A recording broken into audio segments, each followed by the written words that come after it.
Hi, I'm E.T. Lewis and welcome back to Nocturnal Reviews. I'm going with yellow lighting because I didn't want to do the bright light, and it's kind of late when I'm filming this, so it's rather dark, but hopefully it all comes through. We'll see what happens in editing. So today I'm doing something not entirely planned. I figured this was going to be more of a catch-up video, but something I listened to recently I wanted to talk about, and it fits perfectly because I didn't know this was going to be part of this series till I was listening to the book, and I'm just like, oh, this would be part of the Botanical Gothic series. So the book I'm talking about today is, I think it's pretty recent. I'll have to double check and pop it on the screen when it came out, but this is Pemberley's Curse. It's a retelling of Pride and Prejudice. Not a straightforward retelling, though. And it's by, I'm not entirely sure how the author's name is pronounced because the audio version I listened to it for free on Audible. They were unfortunately using virtual voice. And I know I've talked about my issues with that. Besides, I'd much rather hear a real person, read audiobooks and not a computer. But also, on top of that, the computers just don't know how to pronounce things, and they pronounce things off. So it pronounced the author's name as Victoria Haute, and I don't think that's correct. Someone please correct me if I'm wrong, but I don't know if it's Haute because it's spelled H-A-U-T-E, or it's called Haute because of the E at the end. I don't know. So there's three options. I hate mispronouncing things, but unfortunately. Anyway, that's my biggest beef with this book, actually, is nothing to do with the actual book. It has to do with it being virtual voice. But anyway, so like I said, this is a reimagining of Pride and Prejudice, but not entirely. But it's also not a sequel, as I kind of actually thought it to be, even though it said retelling. I thought, well, it kind of sounds more like it'd be a sequel. Not really either. So this picks up where Elizabeth Bennet is on her way to Pemberley to visit a very ill Georgiana Darcy, who she became acquainted with when she was traveling with her aunt and uncle, like she did in the original novel. Because in this version, some of the events of Pride and Prejudice have already happened. Mr. Bingley coming to Netherfield, and them having the ball, her sister Jane becoming ill, though they don't mention that necessarily, not outright anyway, and things going south that way, and her getting to meet Mr. Wickham and all this stuff. A lot of this stuff did happen, but in this version, I'm not sure how it exactly happens. Maybe it was after the trip. I don't know. Clearly, the declaration of love that Mr. Darcy has given in the original novel. Spoilers, if you've not read Pride and Prejudice, please go read Pride and Prejudice. I absolutely love Pride and Prejudice. It was not something I would have initially picked up. I read it in school because we read it for one of my classes. I think it was AP class.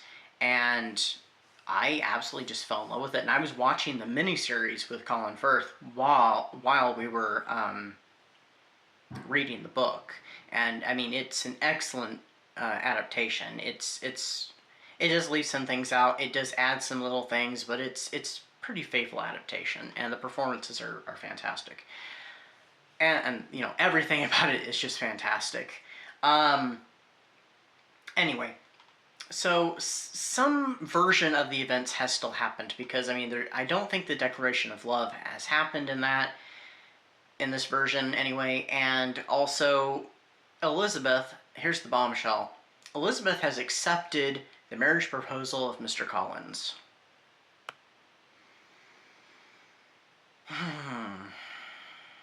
Well, we know Mrs. Bennet was happy.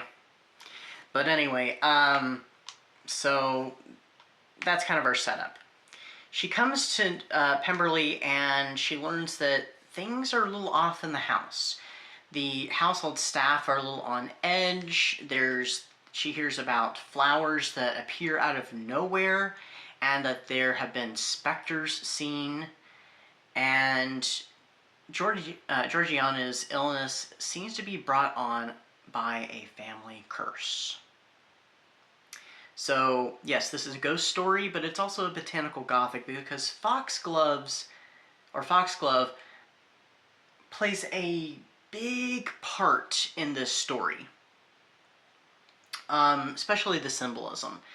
And this family curse has to do with when the Darcys are unable to protect a young woman's virtue. I'm not going to say what it is, and it's happened to multiple, and it's always the women of the family that always seem to suffer, which I thought was kind of weird. I don't understand why couldn't it have been the men as well, especially since sometimes it ends up being the men who are the ones, and not every time, because there have been at least 2 Darcy women that are the guilty party. So I don't know why it always has to be the female that suffers with this, but that could be a topic of discussion.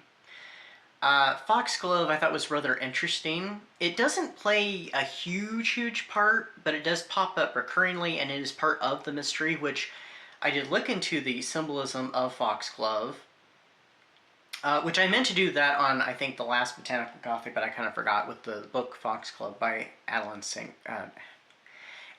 Grace, sorry, I was going to call her the wrong name, which I will link that episode of the series in the description as well.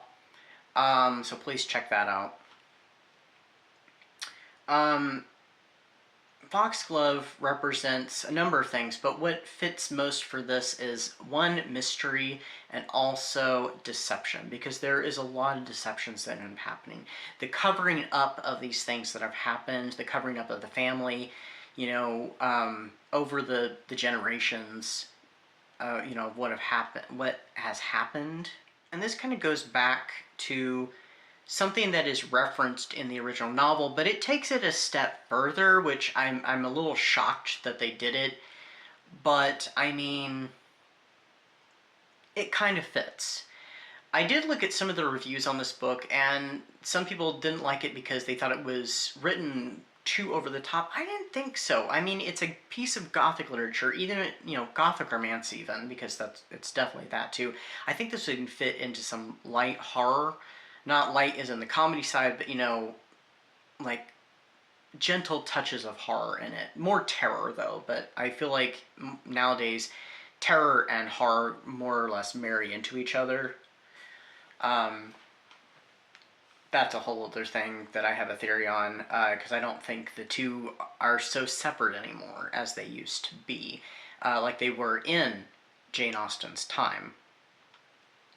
I think in more modern times, but like I said, that's a topic for some other day. And if you want to talk about that in the comments, please feel free. So, the only things I had a real issue with this book has to be later in the book, after pretty much most everything's been resolved. There is 2 characters that end up doing something that seems a little out of character and a little more modern sense. Now I get, you know, this book is directed at modern readers. It does have that feel of Pride and Prejudice and the time period pretty well. Not perfect by any means. The writing style is not quite the same, but it's reminiscent anyway. It gives you that feel that we've slipped into the world of Pride and Prejudice, but like a Gothic version of it. Because there is quite a bit of atmosphere. Things do move rather quickly because it's not very long. I listened to it within like a day or two.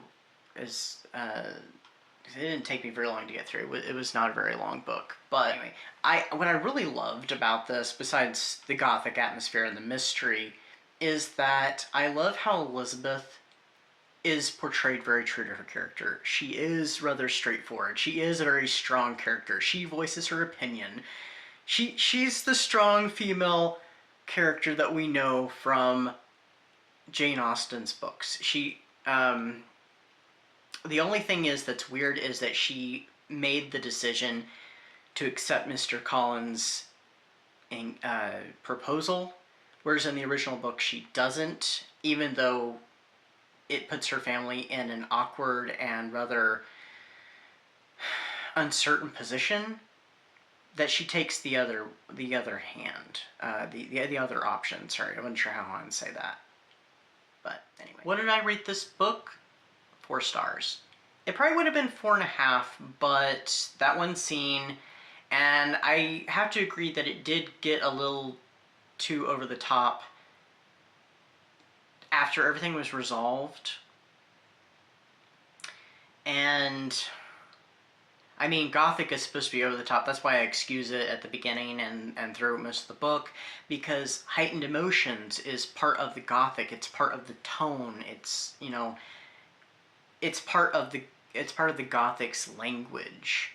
But I think at the ending, when, you know, everything, you know, takes the turn toward the lighter and brighter, when, you know, things have been exorcised, by our heroine, you know, spoiler alert, but that happens with most Gothic romances. It becomes just a bit much. I think it could have taken, it just took things a little too far, and I think it needs to pull its path back just a little bit, not too much. But all in all, it was very enjoyable. I'd recommend it. It is an independently published book, but I mean, there's a lot of independent published books that are excellent out there and need to get more recognition. This one was fun. Will this appease all Pride and Prejudice fans? No.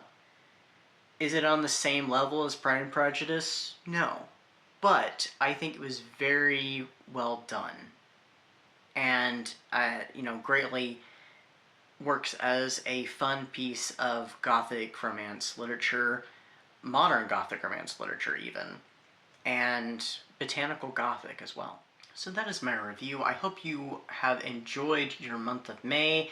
I do have one more video coming out, well, 2 more videos coming out this month. I was thinking Saturday-wise. One of them, my next Saturday review, I think is going to be a catch-up thing. I have been doing Zombiethon, but I've only done a couple listens, and I have put reviews for those up in the posts. I don't think they're called community pages anymore, but it's on the posts. Please check those out. And I have put them up on social media as well. So I still have a few things I want to watch for Zombiethon, and then yeah, so I participated much more in Zombiethon this year, and it'll probably come up in the next video. So the next Saturday video. So until next time, stay safe, stay spooky, and I'll see you then. Bye-bye.